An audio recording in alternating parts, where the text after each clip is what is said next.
السلام علیکم ورحمۃ اللہ، بسم اللہ، الحمد للہ وحدہ والصلاۃ والسلام علی من لا نبی بعد، اما بعد۔ یہ بھائی نے ایک سوال پوچھا ہے، آڈیو پلے کرتے ہیں۔ لیڈیز کا غسل، جینٹس کا غسل کرنے کے وقت کوئی دعا ہے یا اس کی کوئی نیت ہے سنت سے ثابت؟ اگر کوئی ایسی روایت رہیں گی تو ذرا بتا دیجیے۔ سنا ہے کہ غسل کرنے کے وقت کوئی دعا پڑھنی ہوتی ہے، لیڈیز کے لیے بھی اور جینٹس کے لیے بھی۔ اگر اس کا کوئی روایت رہیں گی تو ذرا بتا دیجیے۔ السلام علیکم۔ اچھا جی، یہ کہہ رہے ہیں کہ ہم نے سنا ہے کہ لیڈیز کے لیے اور جینٹس کے لیے غسل کی کچھ دعائیں ہیں، مخصوص دعائیں۔ دیکھیں بھائی، سنت سے جو ثابت ہے نا، وہ میں آپ کو بتاؤں گا، وہ اکثر وہی چیزیں ہیں جو باتھ روم میں جانے والی ہیں اور وضو کے بعد کرنے والی ہیں۔ وہ کیا ہے؟ 3 کام آپ نے کرنے۔ نمبر 1، پہلی چیز باتھ روم میں داخل ہوتے وقت کی دعا، اور اس کے بعد باتھ روم سے نکلنے کے بعد کی دعا، نمبر 2۔ پھر نمبر 3، آپ نے ساری وضو کی دعائیں کرنی۔ کیسے کرنی؟ یہ سارے غسل کے ہی ہیں۔ دیکھیں، غسل جو ہے وہ وضو کی ہی گریٹر فارم ہے۔ غسل خانے جب داخل ہونا ہے آپ نے، جو مغسلہ ہے، غسل کی جگہ ہے، جہاں بھی ہے، حمام ہے، کہیں پر بھی ہے، جانے سے پہلے آپ نے سب سے پہلا کام کرنا ہے، آپ نے کہنا ہے بسم اللہ، اللہ کا نام لینا ہے داخل ہونے سے پہلے، اندر نہیں جا کے۔ کوشش کریں پہلے کہیں، زیادہ بہتر ہے۔ اس پر مجھ سے پچھلی بار سوال بھی ہوا تھا کہ باتھ روم کے اندر کہہ سکتے ہیں دعا؟ کراہت کے ساتھ کچھ نے کہا کہ کہہ دو، تاکہ کیونکہ یہ ایک طرح کے واجبات کو بعض علماء نے اس کو کہا واجب ہے۔ تو آپ سٹیپ 1، غسل، مغسلہ، باتھ روم، واش روم، جہاں پہ بھی آپ نے نہانا ہے، آپ سٹیپ لینے لگیں۔ وہی دعا جو باتھ روم بیت الخلاء میں داخل ہونے کی نا، وہ آپ نے سٹیپ لیتے لیتے اندر جاتے جاتے just before you get in, دروازے پہ پڑھ لینی ہے بسم اللہ اللہم انی اعوذ بک من الخبث والخبائث۔ یہ آپ کو حصن المسلم میں طہارت، اذان اور نماز کے ابواب میں ملے گی، اور حصن المسلم کے علاوہ اس کے جو ریفرنسز ہیں، یہ صحیح بخاری حدیث نمبر 142، مصنف ابن ابی شیبہ، کافی کتابوں میں۔ صحیح بخاری کا میں نے آپ کو بتا دیا، کتاب الطہارہ، آپ ٹھیک ہے۔ پہلا سٹیپ یہ ہو گیا، نمبر 1، کہ اللہ میں تیرے نام سے داخل ہونے لگا اور تیری پناہ میں آتا ہوں، کس سے؟ ہر خبیثوں سے اور خبیثنیوں سے، خبثی والخبائث، یعنی یہاں نا جنات اور ایسی چیزوں کا بھی اثر ہو سکتا ہے ان جگہوں پر، تو بہتر آپ یہ دعا ضرور مانگیں۔ آپ خباثتوں سے، برائیوں سے، بدیوں سے، شر سے، جنات سے، بہت چیزوں سے بچیں گے انشاءاللہ تعالی۔ Number 1 step. اب نمبر 2 سٹیپ آپ نے کیا کرنا ہے؟ آپ نے اب باتھ روم میں نہانا ہے، تو آپ کو پتہ ہے آپ وہ وضو سے ہی شروع کرتے ہیں غسل، وضو والے سٹیپس ہی ہیں۔ وضو والے سٹیپس کیا ہیں کہ آپ نے ہاتھ گیلے کیے، ناک میں پانی ڈالا، کلی کی، منہ ہاتھ دھویا، یہ کیا، بازو دھوئے، سر میں تھوڑا تھوڑا ایسے گیلا کر کے پانی ڈالا، پاؤں چھوڑ دیے، پورا سر سے پاؤں تک آپ نہا لیے، رائٹ فرسٹ، لیفٹ پہلے دائیں سائڈ، پھر بائیں سائڈ، پھر پورے سر پہ، جسم پہ پانی، اور آخر میں پاؤں دھو لیے۔ یہ غسل اور وضو اکٹھا شامل ہو گیا۔ اب اس دوران اگر آپ کا پیشاب نہیں نکلا، اگر اس دوران آپ کو قطرے نہیں نکلے، یا شہوت سے خدا نخواستہ غلط نیت سے آپ کا ہاتھ شرمگاہ کو نہیں لگا، یہ اگر چیزیں نہیں ہوئیں، تو اب آپ کو نیا وضو نہیں کرنا۔ وضو ہی تو آپ کر رہے تھے، یہ وضو غسل ایک ساتھ ہی ہو رہے ہیں سارے، جو رسول اللہ کا طریقہ ہے۔ یہ آپ کو ساری کتابوں میں ملے گا، طہارت کے آپ ابواب پڑھ لیں بخاری مسلم کے، خالی بخاری مسلم کے ہی کافی ہیں طہارت کے چیپٹرز۔ بہرحال اب آپ نے یہ سٹیپ 2 کر لیا۔ سٹیپ 1 تھا داخل ہوتے وقت کی دعا، سٹیپ 2 یا آپ نے وضو غسل دونوں ہو گئے، اب آپ نے اختتام کیا، اب آپ باہر نکلے۔ باتھ روم سے باہر نکلنے کی کیا دعا ہے؟ غفرانک۔ اور یہاں پر یہ غفرانک جو ہے نا، یہ تو بہت مشہور ہے، یہ جامع ترمذی کے اندر اس کا نمبر ہے نمبر 7، جامع ترمذی میں حدیث نمبر 7۔ اس کا ایک طریق جو ہے نا، بلکہ کئی طرق آئے ہیں، پر علامہ البانی نے کافی بحث کی ہوئی ہے، وہ ہے جی سلسلۃ الحادیث الضعیفہ میں 5658، ارواء الغلیل میں نمبر 53، اور سنن ابن ماجہ کی 301 نمبر حدیث، وہاں بھی طہارت کے اندر، وہاں پہ غفرانہ کے ساتھ آپ یہ بھی پڑھ لیں، الحمدللہ الذی اذھب عنی الاذی، اللہ تیرا شکر ہے تو نے میرے سے ہر طرح کی گندگی، نجاست دور کر دی، وعافانی، اور تو نے مجھے صحت اور سلامتی اور تندرستی کے ساتھ عافیت دے دی ہے، معافی میں رکھا ہے، میں ٹھیک ہوں، تندرست ہوں الحمدللہ۔ یہ اللہ کی بہت بڑی نعمت ہے کہ آپ کا جسم سے غلاظتیں نکل گئیں اور آپ طاہر پاک ہو کے نکل رہے ہیں۔ یہ بیت الخلاء سے باہر نکلنے کی دعا پڑھ لی آپ نے، فوراً اس کے بعد اب آپ نے اگلا کام کیا کرنا ہے؟ 3 بڑی دعائیں، جی ہاں 3 بڑی دعائیں ہیں، وہ کیا ہیں؟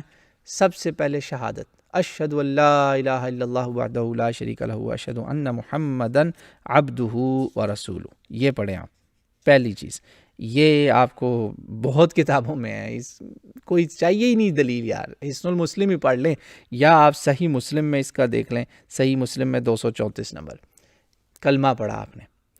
نمبر 2، اللہم اجعلنی من التوابین واجعلنی من المتطہرین، اللہ مجھے توبہ کرنے والوں میں شامل کر دے، مجھے پاک صاف رہنے والوں میں شامل کر دے۔ سبحان اللہ، توبہ پہلے، پھر ظاہری طہارت پاکیزگی، اللہ اکبر، یعنی اندر باہر کی پاکیزگی آپ اللہ سے مانگ رہے ہیں، یہ ہے دوسری دعا۔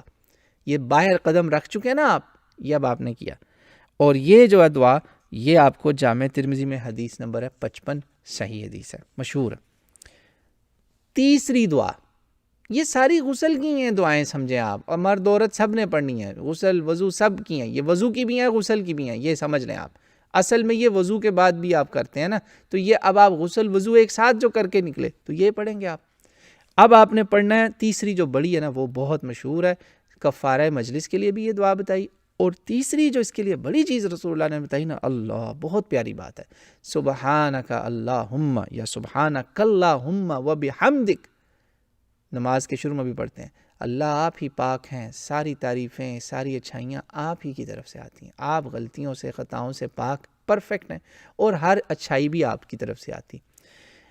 میں گواہی دیتا ہوں یا اللہ کہ آپ کے علاوہ کوئی میرا معبود نہیں، میں نے آپ ہی کی عبادت کرنی۔ آپ دیکھیں اس کے بعد نماز عبادت ہونی ہے نا، اور میں معافی مانگتا ہوں، آپ کی مغفرت مانگتا ہوں، اور توبہ کرتا ہوں، آپ کی طرف توبہ کر کے آ رہا ہوں میں۔ یہ جب آپ نے اس ایمان اور جذبے کے ساتھ یہ کہہ دی نا، تو رسول اللہ صلی اللہ علیہ وسلم نے اتنی پیاری حدیث کے الفاظ ہیں نا، وہ میں حدیث کے الفاظ نا آپ کے لیے خاص نکال کے رکھے ہوئے تھے، اللہ کرے یہاں پہ ہی ہوں بھی، بہت پیاری حدیث ہے یہ۔ علامہ البانی اس کو سلسلۃ الاحادیث الصحیحہ میں 2651 نمبر پہ لائیں، یہ بہت پیاری دعا ہے۔ سنن الکبریٰ نسائی میں ہے، ترغیب و ترہیب میں بہت جگہوں پر ہے، ارواء الغلیل میں بھی آپ لے کر آئیں۔ آپ نے کہا امام بخاری مسلم کی شرطوں پر یہ حدیث صحیح ہے، اس کا اجر سنیے گا آخری والی کا۔ صرف اگر آپ نے کلمہ بھی پڑھ لیا نا، دوسرا کلمہ، تو آپ کے لیے جنت کے دروازے کھل گئے، وہ دوسرا کلمہ جو شہادتین، جنت کے دروازے کھل گئے۔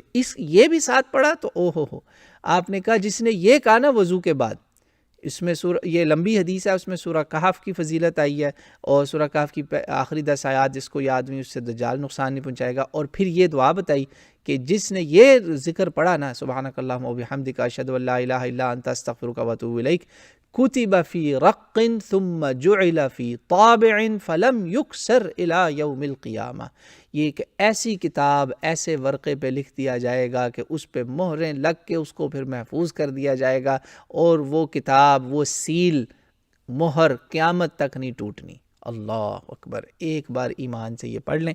یہ جناب آپ کی وضو اور غسل کی بھی دعائیں میں نے آپ کو بتا دیں، یہ 3 دعائیں، تو لہٰذا غسل وضو کی ہی بڑی شکل ہے، سمپل کام ہے، سمری کرتا ہوں۔ باتھ روم میں داخل ہونے سے پہلے بسم اللہ اللہم انی اعوذ بک من الخبث والخبائث، اب آپ باتھ روم میں چلے گئے، آپ نے باتھ روم میں وضو کیا، دل میں بسم اللہ پھر سے کہہ لیں، اگر کہنی ویسے ضرورت نہیں، آپ نے داخل ہونے پہ کہہ دی، یہ پخانے کی جگہ وغیرہ وہاں پاس ہوتی تو وہاں نہ ذکر کریں، آپ نے بس وہ کیا جو سنت طریقہ ہے غسل اور وضو کمبائن ایک طرح سے وہ ہوتا ہے، میں نے طریقہ اس کا بھی بتا دیا آپ کو، پیچھے سمری کر رہا ہوں، اب وہ ختم ہوا، ختم کر کے آپ پاک ہو کے دوبارہ آپ وضو کی ضرورت نہیں ہے، الا کہ آپ نے کسی غلط ارادے سے ہاتھ ٹچ کر لیا ہو دوران وضو، یا آپ کا پیشاب نکل گیا ہو وہ غسل کے دوران، یعنی غسل کے دوران آپ نے ہاتھ لگا دیا ہو بغیر کپڑے کے، یا آپ کا پیشاب کے قطرے نکل گئے، یا ہوا دوبارہ نکل گئی، یہ اگر چیزیں ہوئی ہیں تو آپ کو پھر سے وضو دوبارہ کرنا ہے باہر نکلنے سے پہلے۔ پانی لیکن زیادہ نہ ضائع کیجیے گا، کم پانی استعمال کرنا سنت رسول صلی اللہ علیہ وسلم ہے۔ اب آپ باہر نکلے سب سے پہلے آپ نے کہا غفرانک غفرانک غفرانک، اللہ کی مغفرت طلب کی کہ غفرانک غفرانک، آپ نے یہ کہنا ہے۔ یہ جب آپ نے یہ کہہ لیا، اس کے بعد آپ نے کہنا ہے یہ اگلا جو میں نے جملہ بتا دیا آپ کو، الحمدللہ، اللہ تیرا شکر ہے، آپ نے میرے سے یہ ایذا گندگی کو دور کیا، مجھے پاک کیا، اور مجھے آپ نے عافیت میں رکھا۔ یہ کہہ کے پھر آپ نے وضو کے جو ہے نا دعائیں وہ کا سیٹ 3، وہ کیا ہے؟ شہادتین کلمہ شہادت پڑھنا ہے آپ نے، اشہدو لا الہ الا اللہ وحدہ لا شریک لہ واشہدو ان محمدا عبدہ ورسولہ، یا پھر اشہدو لا الہ الا اللہ واشہدو ان محمد رسول اللہ، جنت کے 8 دروازے آپ کے لیے کھل گئے۔ پھر آپ نے کہا یا اللہ مجھے توبہ کرنے والوں میں اور پاک صاف رہنے والوں میں شامل فرما، اللہم اجعلنی من التوابین واجعلنی من المتطہرین۔ پھر اس کے بعد آپ نے تیسری دعا کہی سبحانک، پاک ہے تیری ذات، کوئی عیب نہیں ہے، پرفیکٹ ہے آپ کی ذات، اور ہر حمد ہر تعریف آپ کی، ہر اچھائی آپ کی طرف سے آتی ہے۔ میں گواہی دیتا ہوں کہ آپ کے علاوہ کوئی معبود نہیں، توبہ استغفار کرتا ہوں اور توبہ کر کے آپ کی طرف آتا ہوں۔ سبحانک اللہم و بحمدک اشہد ان لا الہ الا انت استغفرک و اتوب الیک۔ یہ ہے جی مختصر، میں نے آپ کو طریقہ بتا دیا غسل کی، وضو کی دعائیں، اور اس میں طریقہ بھی آ گیا مسنون غسل کا۔ کوشش کیجیے گا اس پہ عمل کریں انشاءاللہ تعالی۔ یہی ہے، باقی مسنون جو اور کوئی نہیں ہے رسول اللہ صلی اللہ علیہ وسلم سے ثابت، باقی اور کوئی نہیں ہوئی، یہ میں نے آپ کو بتا دی۔ اس سے پیاری اور کون سی دعائیں ہو سکتی؟ اتنا ثواب کہ آپ کے لیے ایسی کتاب تیار ہو جائے گی اگر آپ نے اس کو ایمان سے کہہ دیا اور یہ ذکر قبول ہو گیا۔ کسی دن تو ہوگا نا کہ وہ کتاب پھر قیامت تک نہیں اس نے کھلنا، قیامت کو کھلے گی اور پتہ نہیں کتنا ثواب ملے گا۔ تو اللہ مجھے آپ کو ایسا غسل، ایسا وضو، ایسی طہارت کی توفیق دے کہ جس پر اللہ ہم سے راضی ہو جائے، ہمارا اندر باہر دونوں پاک ہو جائیں۔ واللہ عالم وما علینا الا البلاغ المبین۔ والسلام علیکم ورحمۃ اللہ وبرکاتہ۔